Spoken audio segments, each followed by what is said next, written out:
renovations for a value-add investor is the bread and butter of operations, right? When you're a value-add investor in multifamily, you're almost always looking for, apartment buildings or units that need some sort of construction or renovation so that you can improve them and increase the rents.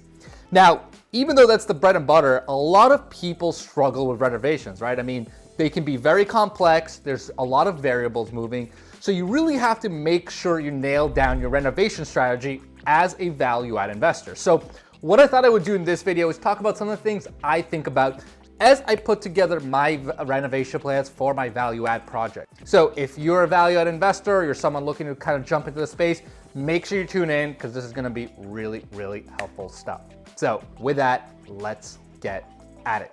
What's going on, guys? My name is Lior and welcome back to my channel. Now, before I get into the meat and potatoes of the video, two super quick things, guys.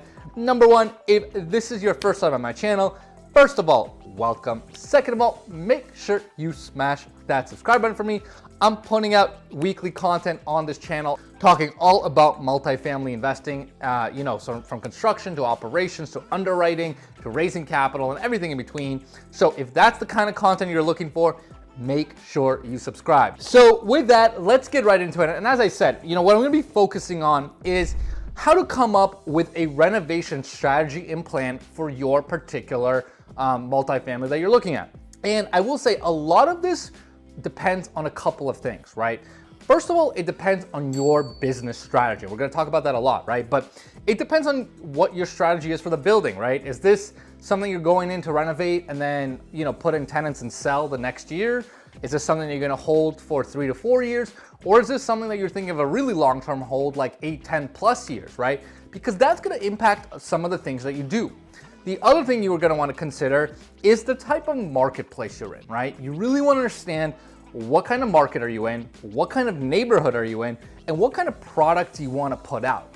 Because there's a wide range of things you can do with renovations, but it's only when you understand exactly how you wanna position your product relative to other competing apartments in the marketplace, will you be able to come up with a really solid renovation strategy. So let's tackle kind of the first obvious thing, which is, in your renovation plan, selecting finishes, right? So let's say you're doing a value add project, right? And you're gonna be turning over kitchens and baths. So one of the logical things you're gonna ask yourself is, all right, what kind of product and what kind of finishes do I wanna put out there based on my marketplace, right? So, if I'm playing in a kind of like an A-class location, right? Where I know there's a lot of potentially wealthy renters gonna be there. There's a lot of expectations to the kind of product you're gonna put out there. You're gonna probably wanna spend a little bit more money and put out a higher class product, right? So you're gonna put maybe white shaker cabinets or kind of nice looking cabinets. I typically use white quartz countertops in those markets. You might wanna spend a little bit more money on like your hardware and fixtures, right? On my nicer product, I will put like nice black cabinet hardware, black matte faucets, just to make the units really stand out. You'll probably also, you might also consider doing nice tile and putting tile as a backsplash, tile in the bathrooms instead of like a tub enclosure, tiles on the floor. So again, those are obviously gonna be more expensive, but if you're gonna be trying to attract the best of the best tenants, you're gonna wanna put out a nice cosmetic finish. Now, on the other hand, let's say you're working in a more kind of working class sort of neighborhood, right? You a B or C class kind of neighborhood, then maybe you don't spend the money on that, right? In those kinds of neighborhoods in the past, I wouldn't spend money on tile. I would maybe, in the bathrooms, I would do like tub enclosures, right? To avoid spending any tile. I would typically not have backsplashes on my kitchens. Sometimes I'll still do granite or quartz depending on how I want to finish the product, but I probably wouldn't spend additional money on nice, hardware and fixtures. So you figure out where you can cut depending on where you're playing. So that's really important to understand is what are you trying to deliver? What kind of market are you playing in? And then you can really tailor your finish expectations and your finish strategy based off of that. Let's dive into a second thing that you have to consider, which is the scope of mechanical upgrades you're gonna do in the building. Now, as I alluded to in the intro, a lot of this will depend on your business strategy, right?